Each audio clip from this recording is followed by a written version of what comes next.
रामराज आवाहन मिशन, एक मिशन जो धरती पर फिर से रामराज बनाने पर काम कर रहा है। आओ चर्चा करते हैं दंड की, पनिशमेंट। यह है हमारी रामपन की 17वें पार्ट में पेज नंबर 26 पर लिखा है।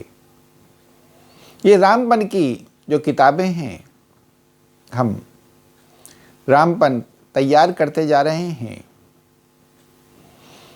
कि इंसान सीखे राम के रामपने को।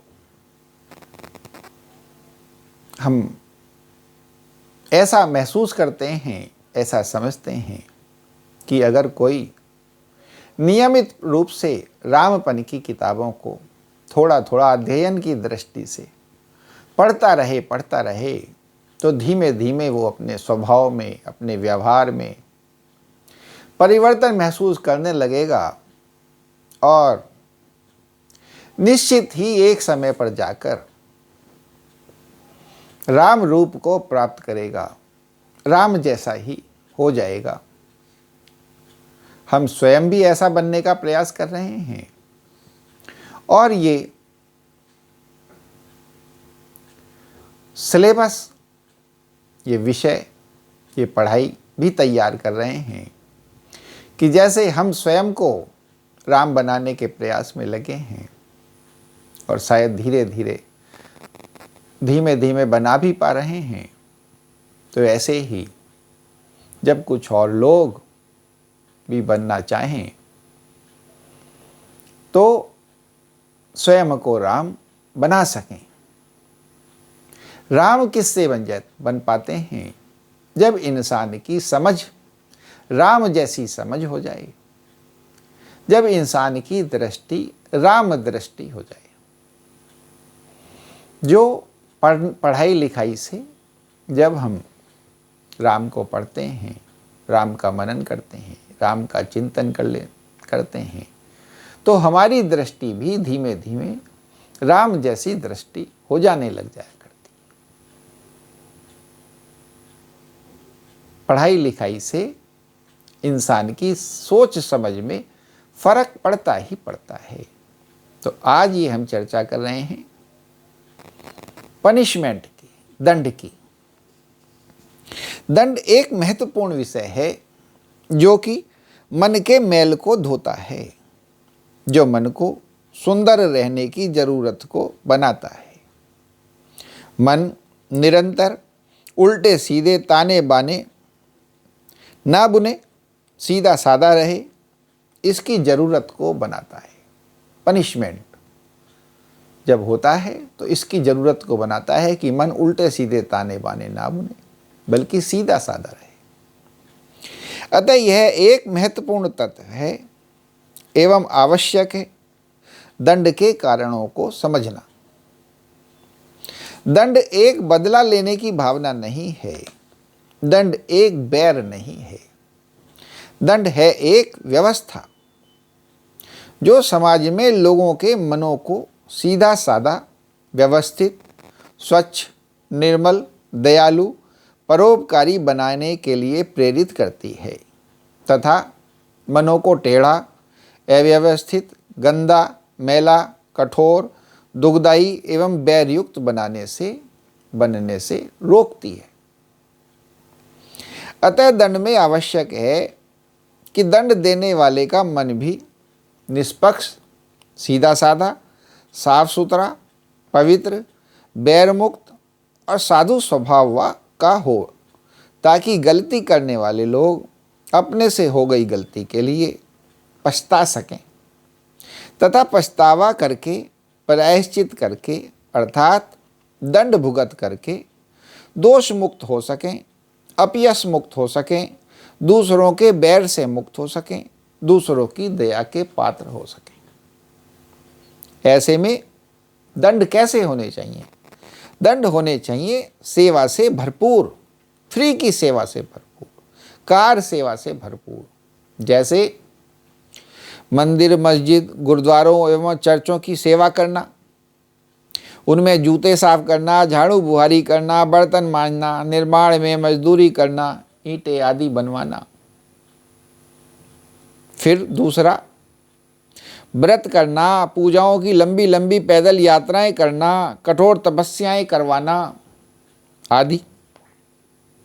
तीसरे, दुखी परिवारों को मुआवजा दिलवाना, दुखी परिवारों की जिम्मेदारी मुआवजे स्वरूप अपराधियों पर डाल देना आदि। इस प्रकार आप देखेंगे कि उपरोक्त प्रकार की दंड प्रक्रियाओं से होने से बैर भाव घटने लग जाएगा तथा हमारा समाज किसी तरह निम्नतम बैर भाव के स्तर पर और एक उच्चतम अमन, चैन एवं पारस्परिक सहयोग एवं सुख शांति के स्तर पर पहुंच जाएगा। यही तो राम राज्य है। अगर राम राज्य बनाया जाएगा तो इस तरह धीमे धीमे ऐसी नियत रखी जाएगी तो बनने लग ही जाएगा।